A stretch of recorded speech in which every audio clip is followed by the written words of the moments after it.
Good morning, everyone. Welcome to today's edition of AM Minnesota. Before I get going on today's show, did want to plug a couple of upcoming shows. Tomorrow's, for example, Mona Kaiser, Executive Director of the Faribault Area Senior Center, will be in studio. They're going to be turning the shovels and breaking ground for the expansion of the Senior Center next week. We get all the details tomorrow. That should be a lot of fun. Paradise Center for the Arts will get us updated on what's happening in October on Monday, because, well, it's the second day of October Monday. Where did September go? White Cane Day is coming up. We'll talk about that on Tuesday. We'll visit with Faribault Fire Chief Dusty Dienst on our AM Minnesota show next Wednesday.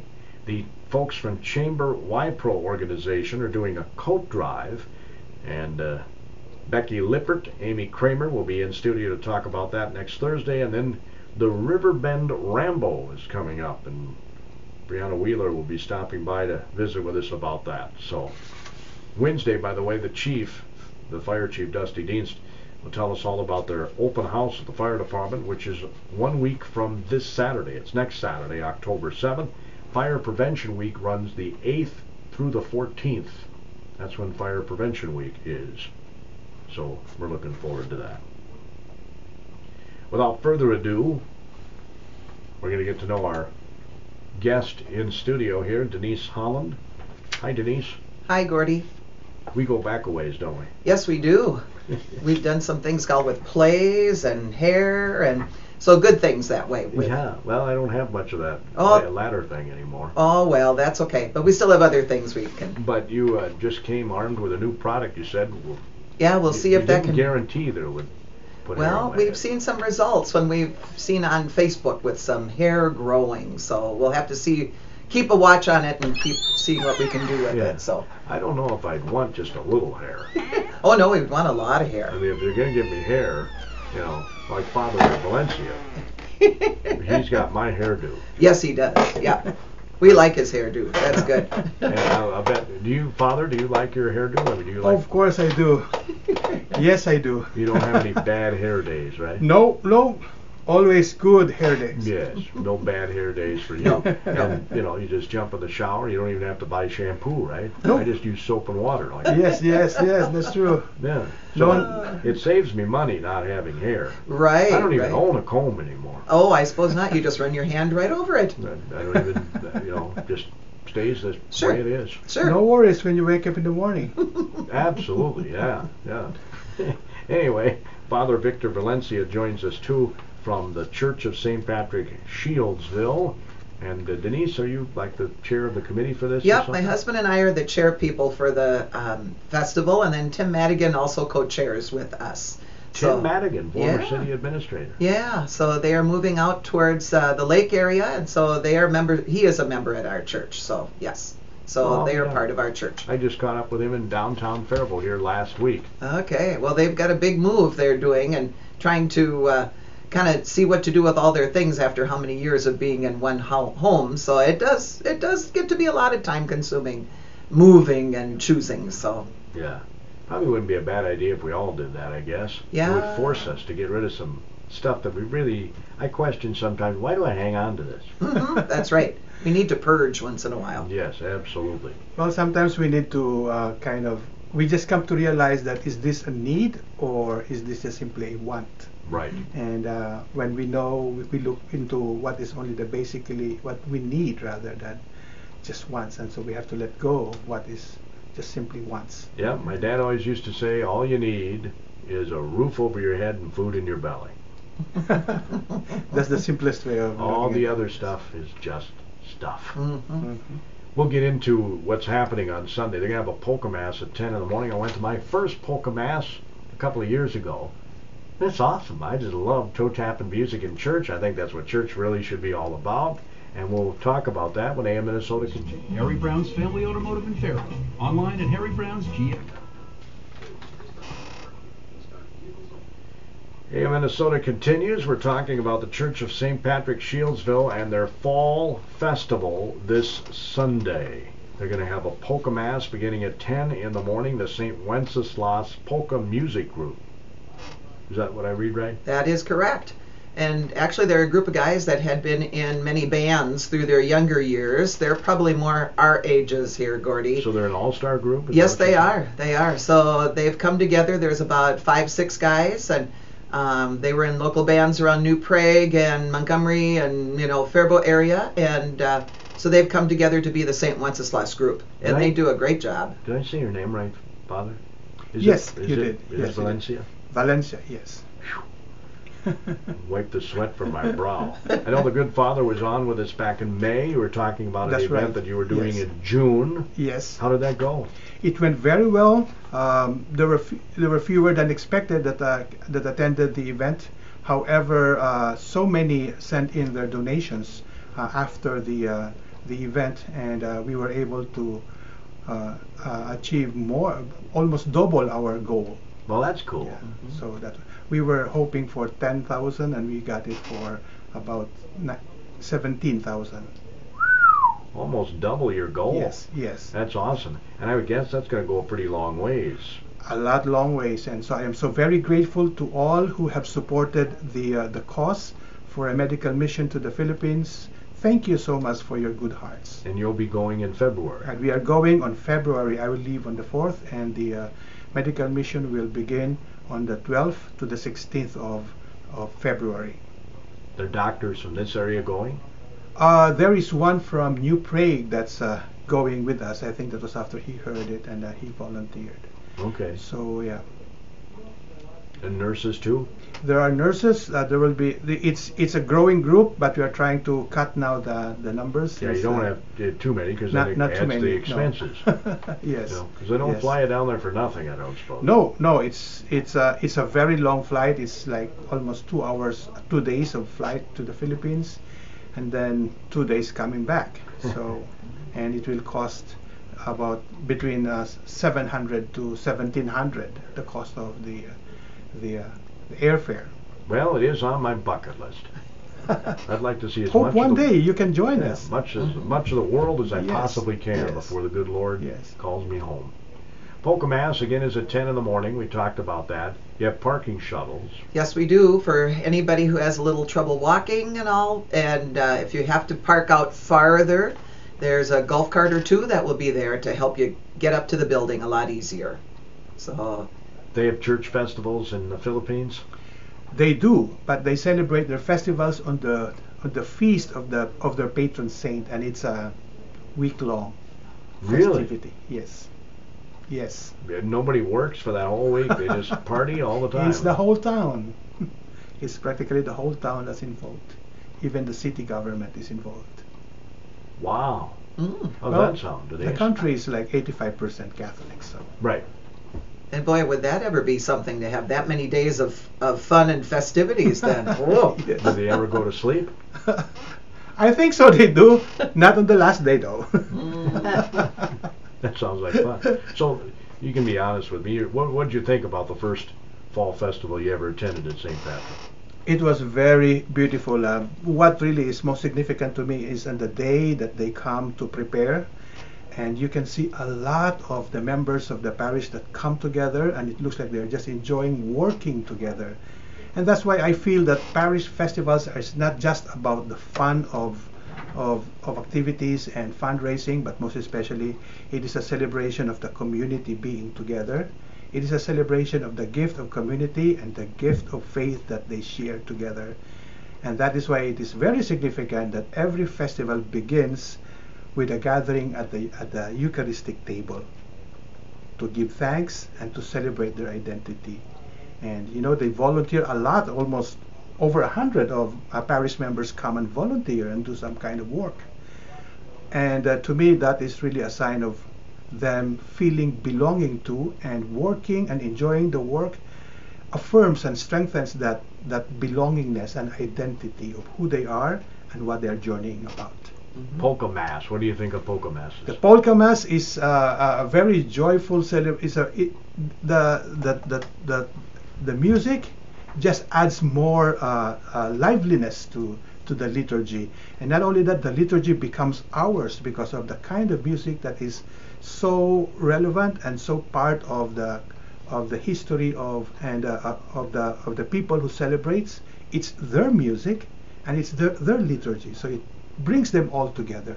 It is fun. It is fun. And so I would really like to invite everyone, join us. Join us in the celebration of Thanksgiving, the celebration of faith and community, and having fun, renewing friendships, and even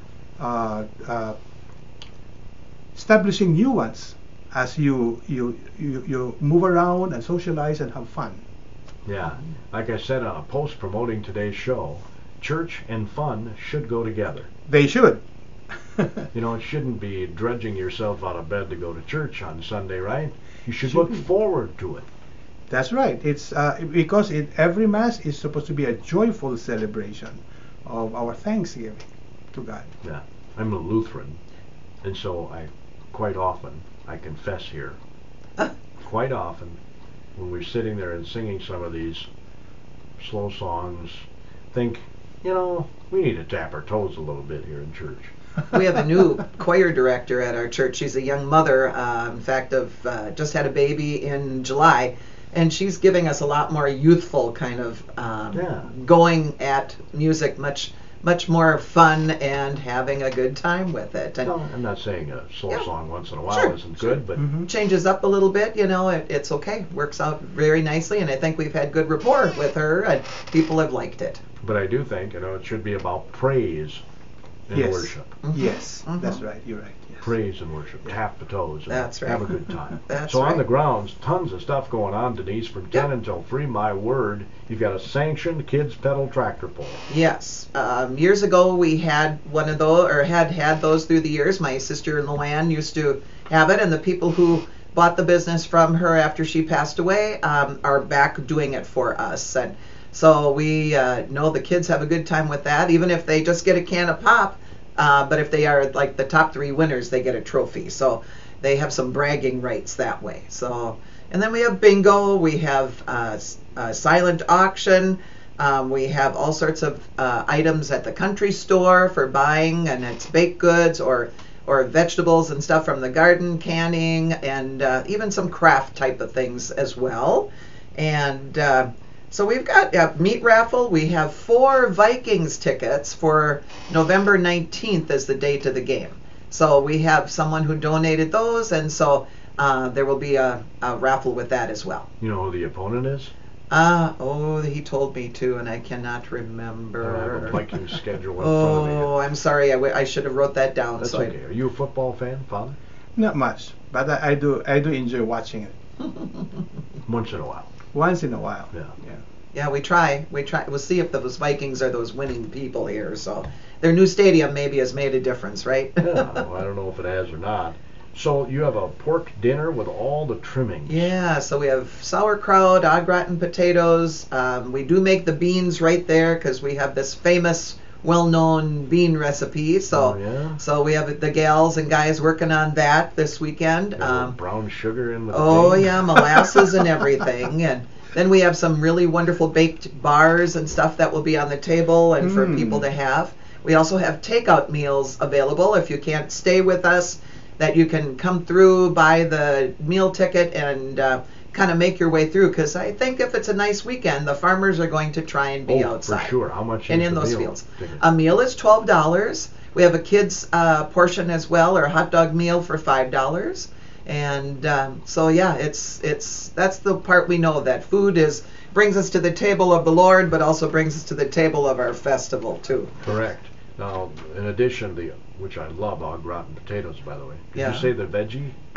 We have sauerkraut, and we have the beans as our vegetable part of it. So we have CNS Vending has a division that's called Encore, and they have done a lot of catering for different functions, and we like them, so they are going to help us with the catering. Well, that is very cool. My stomach is growling right now. Yeah. And of course, you can't have a fall church festival without having a beer garden, right, Father? Oh, yeah. That's right. That's what I was going to say, that the first thing that I visit when I go to parish festivals would be the beer garden and take a beer and go around and meet people.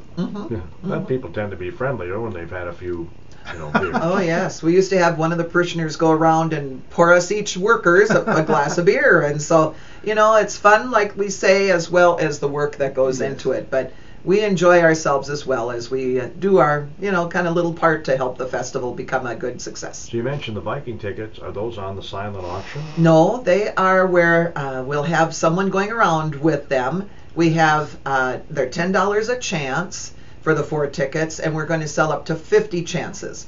So it has a pretty good odd if you take a chance on that.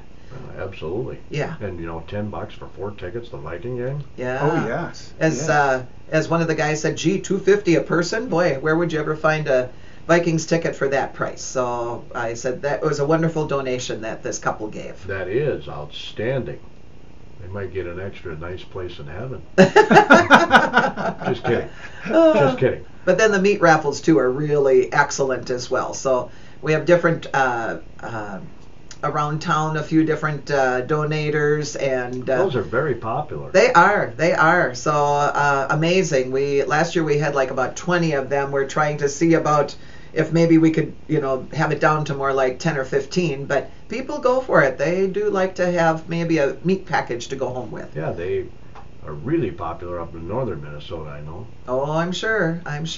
Little place off to the side. Yeah. Every place seems to have a meat raffle. Oh, yes. With the good, like Krennic's meats or the different butcher shops around, we've had some great things. Even from Fairway, we'll have some things, and Hy-Vee, and so people have been very good to donate to us. Randy's Meats, and so this way we have some things that people like. So food is always good, and that's one of those things that we consume. So it isn't that it just sits there.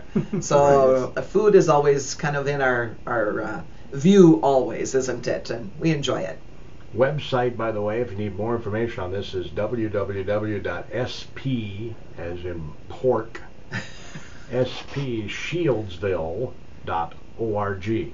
Yes. spshieldsville.org. Phone number out there is 334-6002. Yes. And you would like me to call in advance if I want to pick up a meal? Well, you don't have to do it in advance. We haven't gotten to that point of it. We just, if you'd like to come, we'll sell you a ticket right there, and so it doesn't have to be anything in advance. Some people might want to know how to get there, so I think that's maybe why they look at some of that, or to see what kind of things are going on through the day. Sure.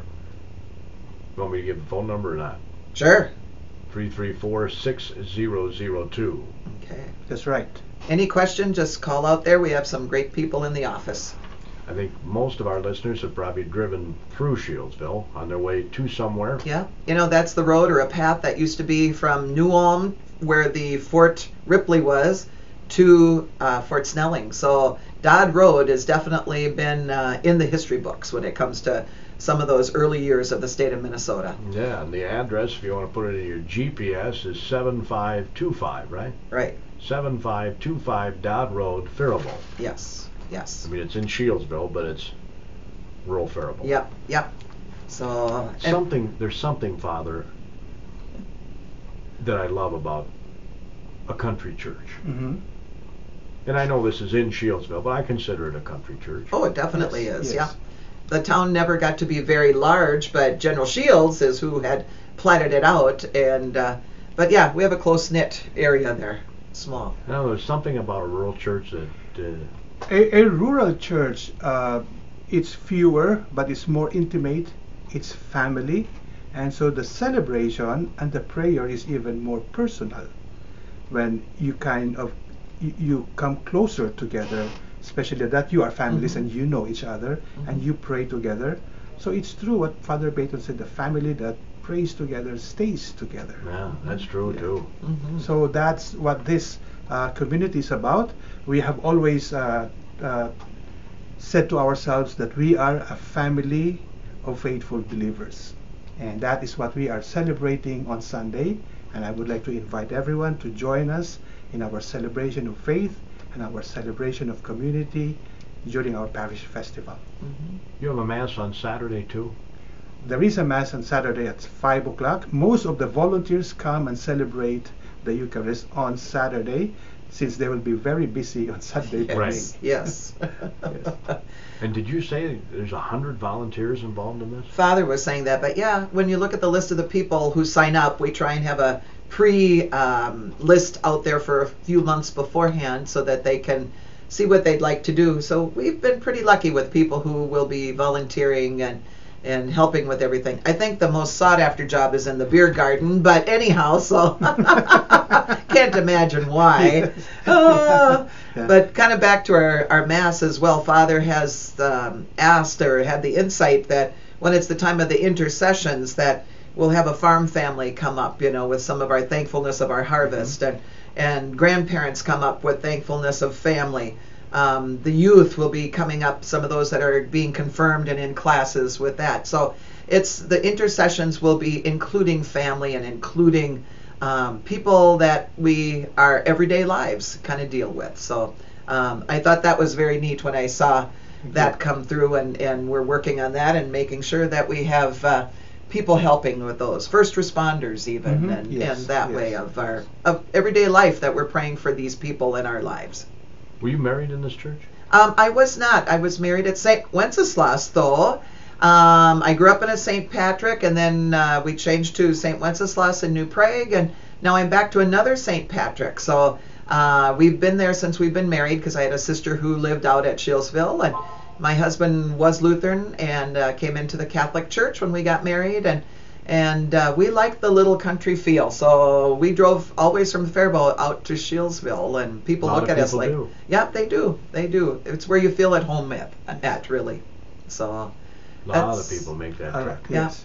St. Patrick has been a very welcoming community, and I think that part of it has been great. And of course, they had a tragic fire there. How many years ago has that been? That's 15 years ago already now. So and we were very lucky to get the yes to build, and that's why our building is handicap accessible as it is. And the classrooms, the old hall went down last winter, or is it 2 winters ago already? But that had seen so many parties, and it had boxing matches, and it had plays, and so Shieldsville had its own real community events there, and we utilized it as long as we could, but it started crumbling, that foundation, and so then it did go down. It was on the historical site.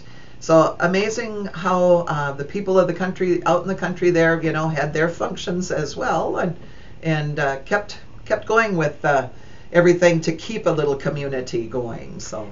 And in our event room, in our gathering room, reception room, I should say, we even have some memories of the past. We have those artful. There was a stage at the old social hall, and so it was backdrops and some of the curtains that were used on the stage, and we have gotten some donations and are resurrecting them and restoring them. So they're on display as well. If people come for the festival, they'll see them as well. Yeah. Well, you rebuilt. Beautiful. Yeah, we were very lucky. So the church, and they have a social hall and classrooms, and I said better than when the church was burned, but I said we missed the old church, but we definitely have a beautiful facility now to be able to. How long have you been the father there? I've been there for 3 years. I'm going fourth. This is my 4th year. And yes, inside that church, there's a lot of history. There's a lot of the past. Is St. Patrick your only parish, or do you? No, I also pastor for Most Holy Redeemer and St. Canice Church in Montgomery and in Kilkenny. Kilkenny, yeah. Well, that's quite the trifecta. It is quite a challenge, yes. We have a lot of the Irish. The Irish and the Czech. Yeah. But that's okay. We all come together pretty well. We're a melting pot. And then you're probably, I was going to say, Shieldsville's probably the melting pot. Yeah, I'd say so. You get some Germans and some Irish. Yes. Yep, very much so. So all different names around there. With Ernst and Volishek and Brazil and Dudley, and yes, we have lots of melting pot. Has this church festival always been held the last Sunday in September, or the first Sunday in October? It's always been the first Sunday in October. I guess some years ago, before we were part of the church, Father Joyce came from Henderson, and he would farm during the week and would come back to Shieldsville for the weekends. And he said the people worked too hard, that maybe we wouldn't have a festival anymore. So they had something in the years past. But then when Joe Pinkosh became our pastor, he said, well, we need something to bring the people together again. And so that's when he resurrected the festival. And what year would that have been? About an 82, somewhere in there. Okay. And he had it as we would bring up the rear the last of all the festivals. So he said that first Sunday in October would be the time. And gosh, we used to do some pretty big events at the old hall. And now with the new hall, it's amazing what more we can do and all. So yeah, it's been going since 82 again, or kind of back again, I guess. You always run out of food, right? Yeah, sometimes, you know, we've especially the years after the fire and people came to come and see the church. Sure. But if there is a little food extra, we sell it so you can bring it home for supper. That's good. Uh-huh. That's very good. So everybody's invited. Doesn't matter what faith you are, right? Right. Yes, it is a celebration of faith. It's a celebration of community. Everyone is welcome. Mm-hmm. So, and we see a lot of different friends that come from other churches, other faiths. So us Lutherans can come out there? Oh, definitely. Definitely, yes. Just no lutefisk or no lepsa. Sorry about that, probably. Not a big lutefisk guy myself, but I do like lefse. That is good. I make that because my husband is I don't Norwegian. know too many people that don't like lefse. Yeah. How about yeah. you, Father? I'm still a strange. I feel that's strange. I haven't tasted that. You haven't? Nope. Oh, but the food we had when it Jeez. was the fundraiser, the desserts that the Philippine people brought were so wonderful, thank you. and fruit They and were. just great taste to it all. So again, that's this Sunday. Pork, all the trimmings, 11 in the morning. Mass is at 10 in the morning. Thanks, Denise. Well, thank you, Gordy. You Appreciate are stopping in. always wonderful for helping communities. Thanks, Father. Thank you very much. And again, everyone is welcome. KDHL AM, Faribault, Minnesota.